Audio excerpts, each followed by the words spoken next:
Hello everyone, this is me Sneha. আজকের ব্লগটা হচ্ছে আজকের না, এটা অনেক আগের একটা ব্লগ। যখন আমার প্রেগনেন্সি 4th মান্থ চলতেছিল তখনকার ব্লগ ছিল এটা। আমার হাজব্যান্ড আমাকে আমাদের বাসা থেকে নিতে আসে, আমি 1 মাস ছিলাম।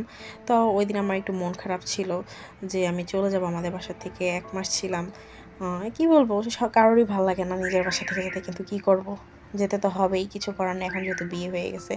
তো আমার মুখ না অনেক অয়েলি হয়ে যেত তখন, স্কিনটা কীরকম জানি হয়ে গেছে, যেখানে আমার স্কিন অনেক ড্রাই ছিল তখন অয়েলি হয়ে গেছে। আর এই হাঁসগুলো হচ্ছে আমার আম্মুর এত সুন্দর, মানে এত ভালো লাগে।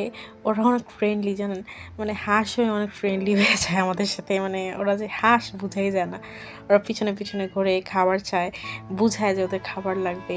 আর এই সবগুলো পালে হয়েছে এই যে আমার একমাত্র গুণবতী বোন, ও একা পালে।